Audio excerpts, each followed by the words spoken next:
Aha, Kintu TV. Miss Winnie Jim. Sene, no face the Winnie walking to TV. So I'm so best as Kawame. Now, I've been preaching for hours here. I've been preaching. Sunday crowd, I preach. I only preach. I teach you the Bible. I do exegesis proper. Because I'm a theologian. I'm an apologist. I do polemics and everything. Polemics and everything. What I'm talking about. I know what I'm doing. I'm one of the best, toughest apologetics against atheists. Excellent, my father. I don't shout. I like evidence. The Bible will chew it, Baba, and deliver accordingly by the grace of God. Amen. So we'll be able to deliver that. So pay attention. Number 2, I want you people to know one thing. That me, the people that want to use me, my prophecy, to go and stake betting. It will shock you. I've warned you people, they won't listen. They still want to use my prophecy for betting. I've told you people over and over and over again. My prophecies are not for betting. I have said it today. I will say it again and again and again.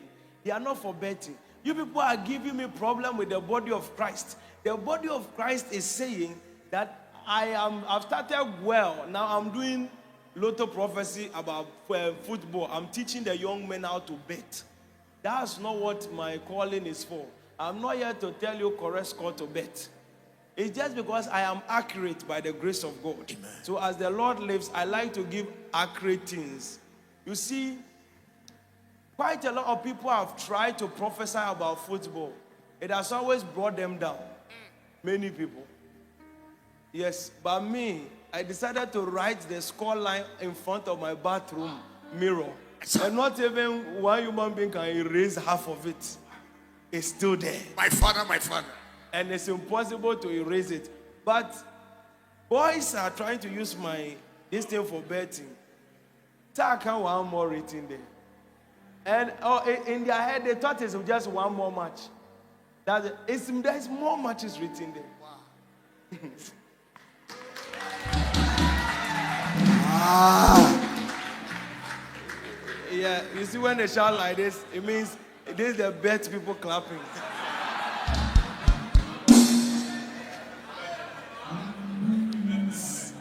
Now, when you come to that, you will see, sir. Because as for me, I like to step up to the challenge of many things. Not because I want to see, I always tell God that I'm also like a skeptic like everybody. I want to see if God is telling me the truth or not. So I like to see what is about this. You show me, let me see if it's true.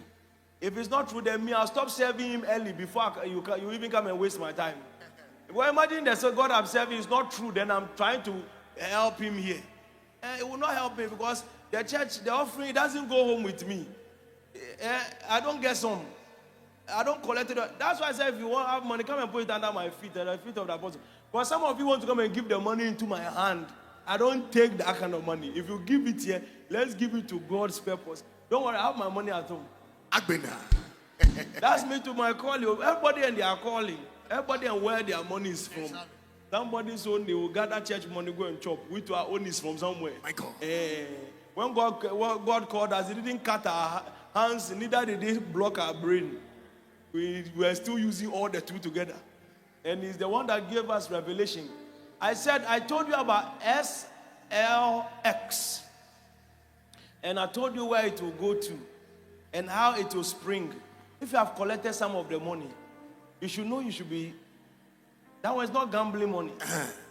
People have collected. But some of you that bought it as early as 17, say $1,000 and now you're having 3,000 something. Yes. $10,000 you put in is 30 something thousand. You've made the money. So always remember God when you make money. Exactly. I remember I was telling some of my people at home. I told them the price the thing will get to and when they should start buying. And it came to them, Papa, it has gotten to the 70.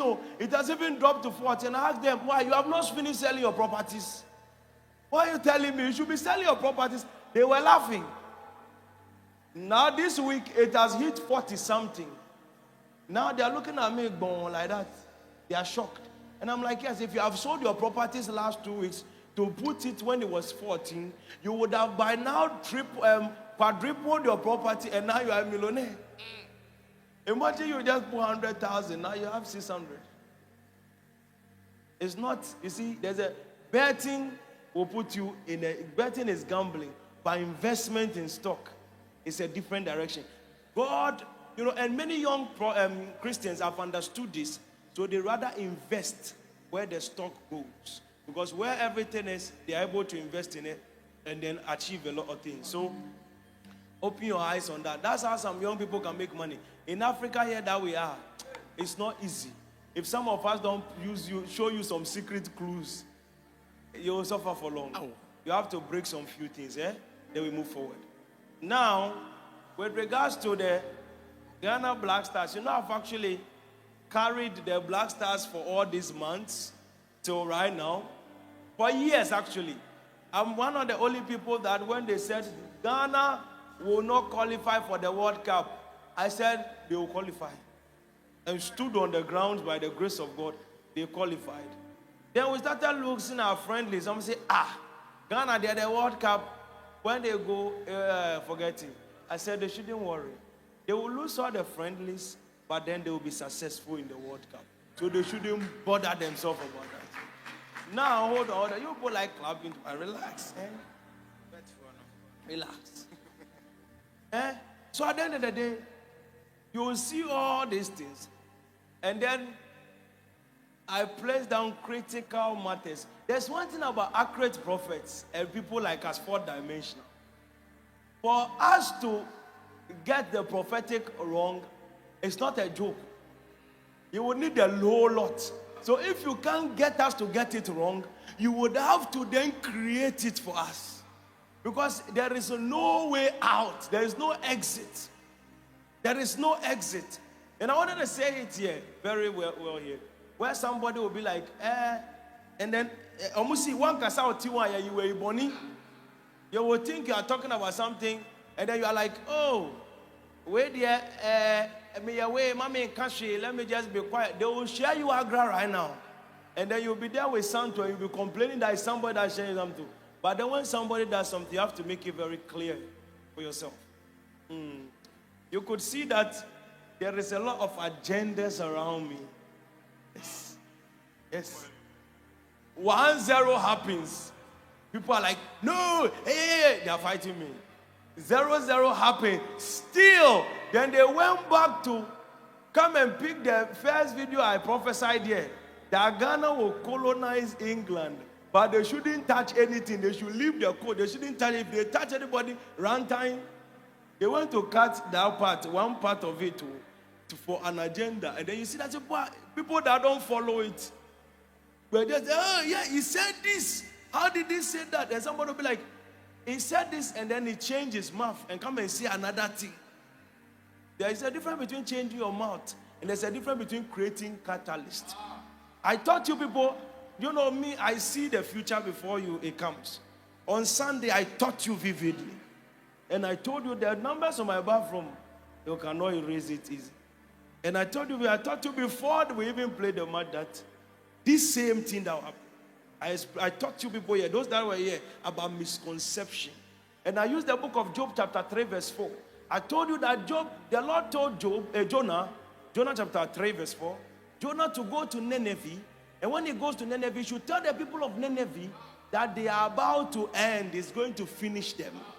And then later, the people of Nineveh repented. And Jonah chapter 3 verse 10, the Bible said that when they repented, the Lord also repented of the evil.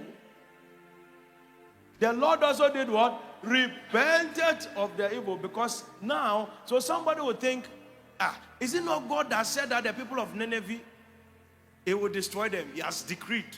How come in verse 10, imagine you don't read the verse 4, 5, 6, 7, 8, 9, and you jump to the verse 10. You will see another prophecy there and think that God has changed his mouth. No. There is something called the law of causality. In every cause, there is an effect. Somebody came to send me a very something has happened. It has that said that the people of Nineveh, he will destroy them. He has decreed. How come in verse 10? Imagine you don't read the verse 4, 5, 6, 7, 8, 9, and you jump to the verse 10. You will see another prophecy there and think that God has changed his mouth. No. There is something called the law of causality. In every cause, there is an effect. So something has to happen for something to change its direction. And once something has happened, it has changed its direction. Once Akesifo has also come to me and come to make proper communication, we have held the line. And that is how come we are going like that. So you people, you are happy. And those that are, some of you people are sitting there speaking in tongues, but you were using the score line to Tibet. Yes.